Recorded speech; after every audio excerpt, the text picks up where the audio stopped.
ఏంటంటే ఒక్కోటి ఒక్కొక్క జోనర్‌లో ఉంది. బట్ ఈసారి సంక్రాంతి కొంచెం టఫ్ అవుతుందని ఒక టాక్ నడుస్తుంది. అంటే అన్నీ ఆల్మోస్ట్ ఒక ఫన్ జోనర్‌లో వస్తున్నాయని జెప్పేసి. సో, దాన్ని మీరెలా చూస్తారు మీ పాయింట్ ఆఫ్ వ్యూలో? అసలు టఫే ఉంది. అందరూ జనాలందరిని నవ్వించడానికి బయలుదేరితే అందరూ హ్యాపీగా అందరూ నవ్వుకోవటమే. Yeah! Wish you all the best. Thank you. Thank you. Yeah! Hello sir. నా డైలాగ్ వచ్చి ఒక్క నిమిషం. రికార్డ్స్‌లో నా పేరు ఉండటం కాదు, నా పేరు మీద రికార్డ్స్ ఉంటాయి. ఇది చిరంజీవి గారి డైలాగ్. సూపర్. అంటే సినిమా చేయటం, సక్సెస్ కొట్టడం ఇవన్నీ మీకు కామను. బట్ ఈ సినిమా చేసేటప్పుడు ఒక చిరంజీవి ఫ్యాన్‌గా చిన్నప్పటి నుంచి ఆయన్ని మీరు ప్రేమించిన విధానాన్ని కానీ, అభిమానించిన విధానాన్ని కానీ, ఆయనతో దగ్గరుండి షేర్ చేసుకున్నారని చెప్పి తెలిసింది. సో ఏంటి అదంతా ఎలా చిరంజీవి గారు మురిసిపోయారు మీ అభిమానం చూసని కూడా చాలామంది మాట్లాడుకుంటూ వచ్చారు. సో దా జర్నీ గురించి. సో నేను అంటే యాక్చువల్గా చిన్నప్పుడు మన ఇంటర్వ్యూలో కూడా చెప్పాను, స్కూల్ డేస్లో నేను ఆయన పాటలకు బాగా డ్యాన్స్ చేసేవాడిని. సో తెలియకుండా ఆయన సినిమాల్లో ఆయన కామిక్ టైమింగ్ కానీ ఆయన ప్రజెంట్ చేసే విధానంలో కానీ ఒక తెలియని ఇన్ఫ్లుయెన్స్ ఉంది చూసి. సో నాకు ఎందుకో అంటే బై చైల్డ్హుడ్ నాకు మూవీ బఫ్ అండి. నేను సినిమాలకి ఒక అడిక్ట్ అయిపోయిన ఒక అబ్బాయిని. స్కూల్లో బాగా చదివితే క్లాస్ ఫస్ట్ వస్తే వీకెండ్ సినిమా చూపిస్తారని క్లాస్ ఫస్ట్ వచ్చేవాడిని. సో వారానికి ఒక సినిమా చూశాను. అంటే 52 సినిమాలు 52 వారాలు అంటే 52 సినిమాలు చూసేవాడిని ఆ ఏజ్లో, 5th క్లాస్ 6th క్లాస్లో. సో అలా చిరంజీవి గారి సినిమాలు, బాలకృష్ణ గారి సినిమాలు, నాగార్జున గారి సినిమాలు, వెంకటేష్ గారి సినిమాలు, రాజేంద్ర ప్రసాద్ గారి సినిమాలు, నరేష్ గారి సినిమాలు, అంటే థియేటర్లో టౌన్లో ఏ సినిమా ఉంటే ఆ సినిమాకి వెళ్ళిపోయేవాడిని. సో ఆ పబ్లిక్తో ఉండే ఇంటరాక్షన్ కానివ్వండి, ఆ సినిమా చూసేటప్పుడు ఆడియన్స్తో ఇది ఉండే కానీ, అది తెలియకుండా థియేటర్కి సంబంధించిన వైబ్తో బాగా కనెక్ట్ అయి ఉన్నాను. అందులో ముఖ్యంగా చిరంజీవి గారి ఫిల్మ్స్ ఆ రోజుల్లో థియేటర్స్ని ఎంత సెన్సేషన్ చేసాయి, అందులో మాస్ ఆడియన్స్ని కానీ యూత్ని కానీ పిచ్చెక్కించాయి. సో ఆ వైబ్ ఆయన రీఎంట్రీ తర్వాత ఆయన డిఫరెంట్ జోనర్స్ చేస్తూ వచ్చారు. నాకెందుకో లైవ్ క్యారెక్టర్స్లో అంటే ఒక లీడర్ రాజు, ఒక గాయన్ లీడర్లో రాజారాం అండ్ గరాణంలో leader Raju, auto Johnny, so ఇలాంటి పాత్రలు అంటే మన ఇంటి పక్కన మన ఎదురుండే పాత్రలు ఆయన చాలా ఎక్స్ట్రాడినరీ ఉంటుంది ఆయన టైమింగ్ అని నా బిలీఫ్. సో అందుకే శంకర్ వరప్రసాద్ గారు అని పెట్టి ఆయన ఒరిజినల్ నేమ్ ఆయనకు పెట్టి మనలో ఒకటిగా మనతో మాట్లాడితే చిరంజీవి గారు ఎలా ఉంటారు అన్నది నేను ఎక్స్పెరిమెంట్ చేయాలనుకున్నాను. అండ్ అది ఆయనకు కొట్టిన పిండి. మీరు రేపు సినిమా చూస్తారు, చిరంజీవి గారిని చూసి ద ఫస్ట్ ఫ్రేమ్లోనే మనం సర్ప్రైజ్ అయిపోతాం. And he did a fantastic job. So you will surprise. Anil గారు సార్, ఇక్కడ myself Hemamalini sir. Dialogue వచ్చేసి, సింహాసనం మీద కూర్చునే అర్హత అక్కడ ఆ ఇంద్రుడిది, ఇక్కడ ఈ ఇంద్రసేనుడిది.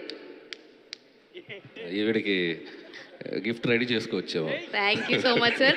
ఫస్ట్ ఆఫ్ ఆల్ సంక్రాంతికి వస్తున్నామే చాలా మెమరబుల్ నాకు. అప్పుడు ఆ ఇయర్ అలా బ్యాంగ్ ఆన్ స్టార్ట్ అయింది. సో ఈ ఇయర్ గిఫ్ట్ వచ్చినా రాకపోయినా ఇది కూడా మెమరబుల్లే, బికాజ్ చిరంజీవి గారి సినిమాయే పెద్ద గిఫ్ట్ మాకు. సో ఫస్ట్ నాకున్న ఒకే ఒక క్వశ్చన్, ఇద్దరు ప్రొడ్యూసర్లని పక్కన కూర్చోబెట్టుకున్నారు కదా సార్, ఏ ప్రొడ్యూసర్ మీకు మహా ఇష్టం? మీరు చెప్పిన దానికి వెంటనే ఒప్పేసుకున్న ప్రొడ్యూసర్ ఎవరు సార్ వాళ్ళిద్దరిలో? అసలు ఇలా ఫిట్టింగ్ పెట్టారేంటి? సో ఎవరిష్టం అంటే నేను చెప్పలేను.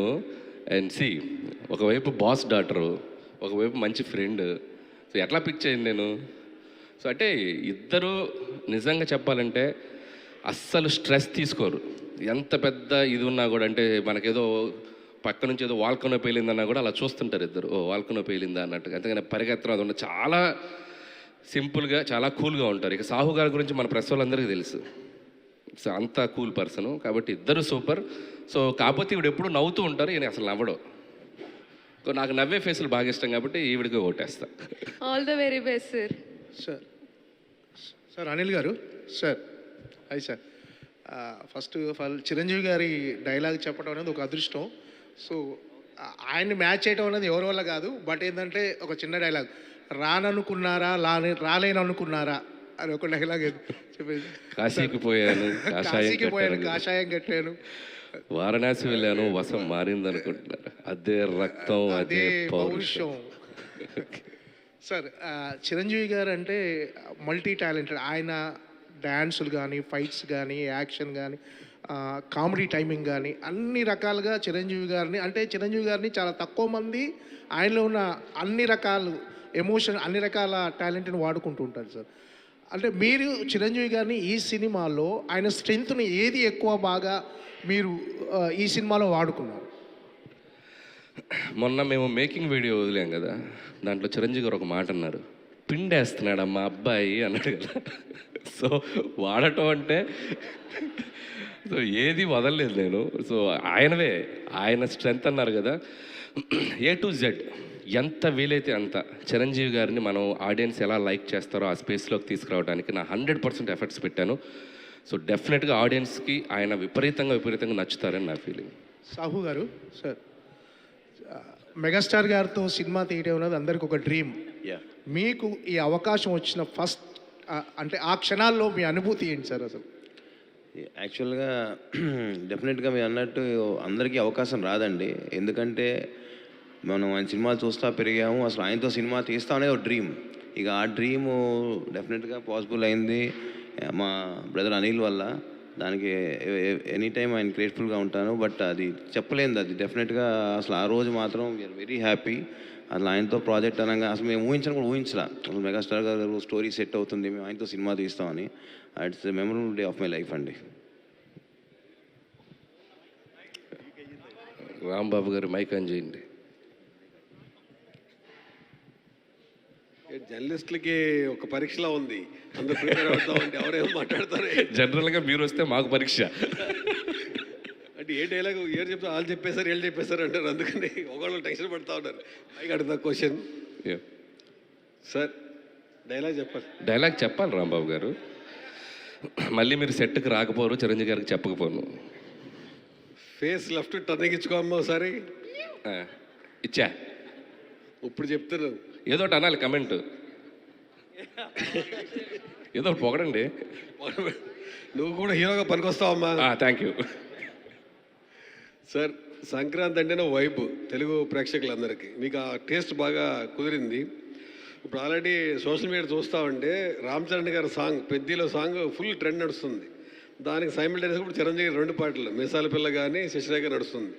ఇందులో కూడా ఏదో హుక్ స్టెప్ లాంటిదో స్టెప్ వేయించి చాలా హైప్ తీసుకొచ్చారని కొంచెం లీకేజ్ వచ్చింది. ఏమంటారు దీన్ని? అంటే ఫస్ట్ థ్యాంక్స్ టు ఆడియన్స్. మీసాల పిల్ల అనే సాంగ్ ఆల్మోస్ట్ 84-83 మిలియన్స్కి వెళ్ళిపోయింది.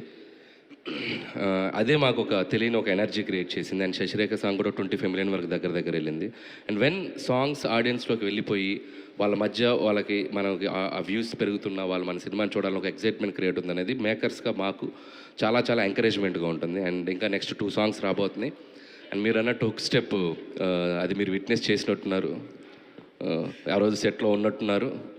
పర్లేదు చెప్పొచ్చు, అది మీరే చెప్పండి. లేదు, చాలా బాగుంది స్టెప్ కూడా చాలా బాగుంది. అక్కడ సెట్లు అనుకోకుండా ఉండటం జరగడం వల్ల స్టెప్ చూసా. నిజంగా సంక్రాంతికి పెద్ద వైబ్ ఆ స్టెప్ కూడా. అది ఇది కొద్దిగా మార్క్ చేసుకొని ఫ్యాన్స్ యూస్ చేసుకోవచ్చు. నిజంగా చాలా ఎక్స్ట్రాడినరీగా డ్యాన్స్ చేశారు చిరంజీవి గారు. అంటే మేమే షాక్ అయిపోయాం. సెట్ మొత్తం క్లాప్స్ కొట్టారు. మేమే షాక్ అయిపోయాం. ఆయన ఎనర్జీ, ఆయన వైబ్, ఆయన కసి, ఇక అది మాటల్లో చెప్పలేను. అది ఎప్పుడో మేము కరెక్ట్ టైం చూసి వదులుతాం.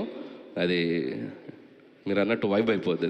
సెట్లో మొత్తం సాంగ్ షూటింగ్ అవగానే అంతా క్లాప్స్ కొట్టగానే నాకు నేను ఎగ్జాగరేట్ చెప్పట్లేదు. 1990లో గ్యాంగ్ లీడర్లో చిరంజీవి గారు ఆ ఓపెనింగ్ కళ్ళద్దాలు పెట్టుకుని గన్తో ఒక స్టైల్ నుంచి చూసారా, అలా ఉన్నారు. ఇప్పుడు అలాగే ఉన్నారు. లైవ్లో నేను చూశాను, మీరు చూశారు. సో సార్ అనిల్ గారు, సాహు గారు 12వ తారీఖు డేట్ వేశారు. ఇప్పుడంతా ప్రీమియర్లు 11 ఈవినింగ్ నుంచి మొదలు పెడతా ఉన్నారు. అంటే అమెరికాలో షో పడే టైంకి ఇక్కడ షో చేస్తూ ఉన్నారు.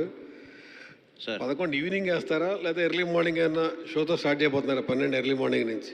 అది ఒకసారి ఇంకా డిస్కషన్ నడుస్తుంది సార్. ఒకసారి ఇంకా క్లారిటీ రావాలి దాని మీద. ఇక్కడ అదే ఇందాక అడినట్టు రేట్స్ ఇవన్నీ కూడా ఉన్నాయి కదా, ఒకసారి అన్నీ మాట్లాడుకుని మాకు క్లారిటీ వచ్చినాక డెఫినెట్గా అనౌన్స్ చేస్తాం. ఇంకా టైం పడుతుంది.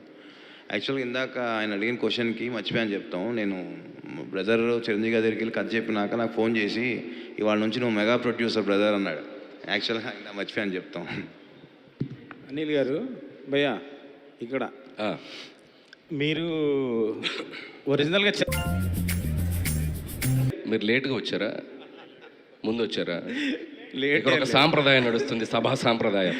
అయ్యో, welcome miss Zola, I want to interrogate you. అది బెస్ట్. ప్లీజ్ ఇంటరాగేట్ చేయండి మిస్ జోలా. అంటే యాక్చువల్లీ చిరంజీవి గారే ది బెస్ట్ డాన్సరు. ఆయన బెస్ట్ మూమెంట్స్ కూడా మీరు చాలా చూసుంటారు. ప్లస్ మీరు కూడా డ్యాన్స్లో చాలా గ్రిప్ ఉంది మీకు కూడా. సో ఈ సినిమాలో స్టెప్స్ వేసేటప్పుడు చిరంజీవి గారికి మీరు ఆయన ఇప్పటి వరకు వేయని స్టెప్స్ కానీ ఏదైనా కొత్తగా కానీ ఏమన్నా మీ స్టైల్లో మీకు డ్యాన్స్లో గ్రిప్ ఉంది కాబట్టి ఇంకా ఇంట్రెస్టింగ్ ఏమైనా ప్లాన్ చేశారా? అంటే నాకు డ్యాన్స్ అంటే ఇష్టం, బట్ నేను స్టెప్